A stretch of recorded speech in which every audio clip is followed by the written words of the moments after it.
देखा मिलत जुलत ह। ठीक हुआ अपने जगह पर तू ठीक हुआ। इहो वायरल गीत हो एक अतुल राज भाई गौले बड़न जौन अपना डांस वाला हुआ अब बड़ा सुंदर वायरल हो गई। हमन के हमार भी गाना में सर्विस भैया के गीत में भी दुनू जानी के गीत में अतुल भाई अपना डांस वाले भाई लोग रोल किए हैं, डांस भी किए हैं। बहुत बहुत धन्यवाद भैया के, बहुत बहुत बधाई बा। कैसे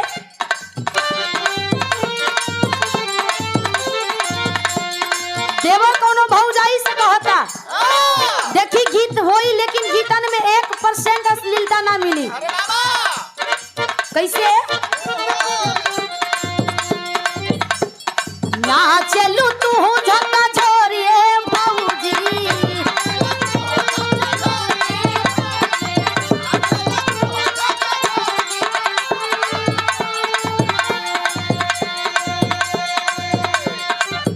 कहता हूँ देवर किए भौजाई गजब को तुम्हारी ठुमका लगावे ले।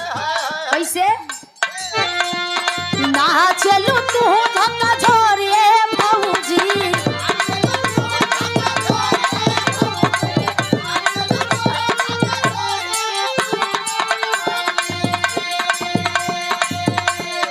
ना चलू तू धक्का छोरिए भौजी माई सही कैसे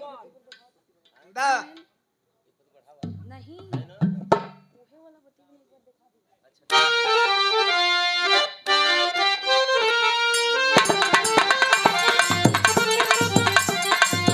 अरे ना चलू तू झक्का झोरिए भौजी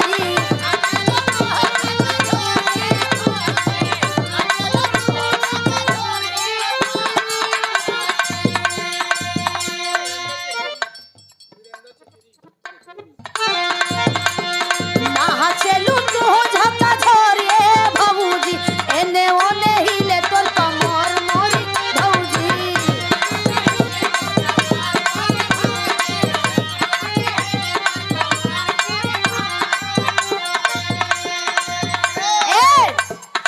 ऐसे ना तनी भाव में आओ भाव हाँ में। भाई आज तोहर डिपार्टमेंट से वैसे भी आज वोट तोहर बढ़ल बा। हाँ हिलैया लेकिन गिरैया मत। एकदम बेसी मत बोला। अरे का भाई- ना गिरी अरे मैं कवा बाबू आन्हर बान्हरी गिरे वाला थोड़ी है देखा अरे गिरी तो बहे लगी हो। का बहे लगी। अरे चनुअर कपार पे भैया फूट जाई तो खून बहे लगी। टेंशन मत ल तोहरे जरी एक ठे थोड़े हुआ सुख शनिचर दोनों हुआ सावन भादो। हाँ ये तुम्हें डाइपर छोड़ दे रहे वो लोग लगाई। हमार तो हाफे लाइन कर एकदम साफे बा। आवा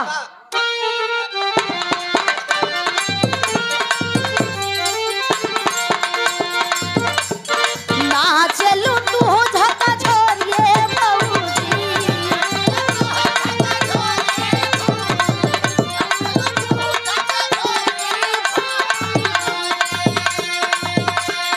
ना चलू तू झक्का छोरिए भौजी एने ओने हिले तो कमर मोरी भौजी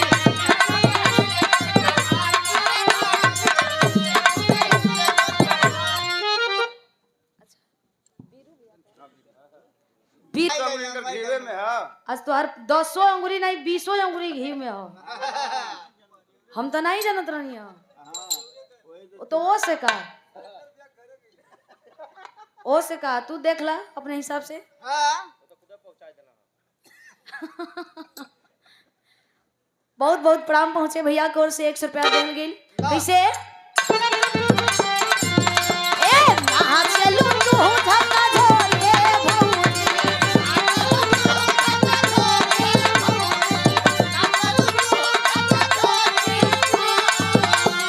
अरे ना चलू तू झक्का झोरिए भौजी एने ओने हिले तोर कमर मोरी भौजी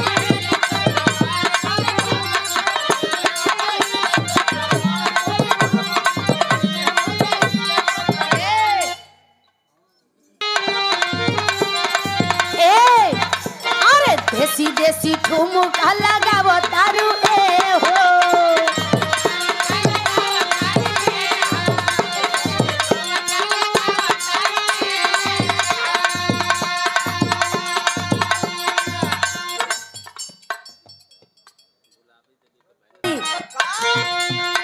देसी देसी ठुमका लगावो तारू ए हो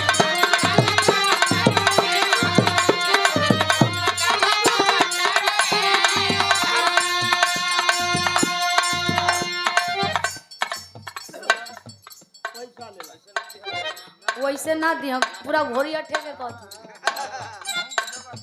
उनहु के जगह दे दे तनकी सा अरे देसी देसी ठुमका लगावो तारू ए हो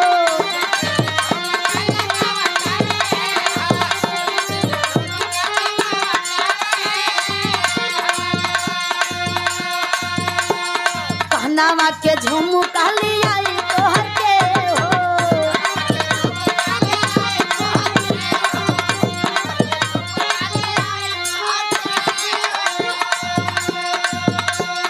याद आवे देखी देखी मोरे भौजी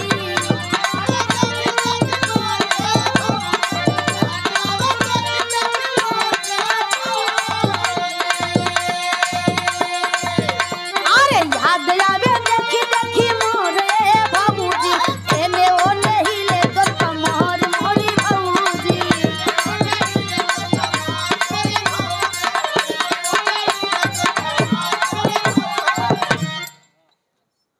कहाँ भागत हुआ बेमतबल का याद आवे देखी देखी मोरे भौजी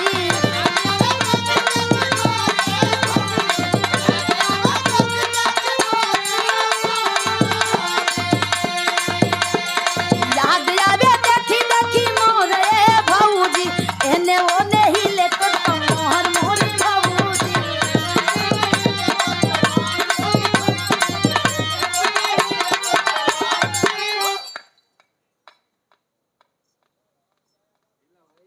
हाँ हिलवावे के है ना 100 रुपया दे के सम्मान के लिए बहुत बहुत प्रणाम बा अरे कमर मोरी भौजी कमर मोरी भौजी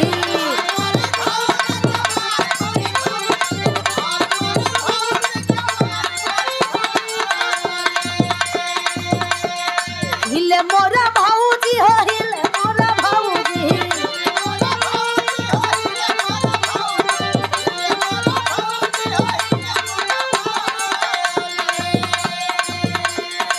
एने ओने हिले ला कमर तोर भौजी ए भैया का फरमाइश है टेंगे टेंगे हम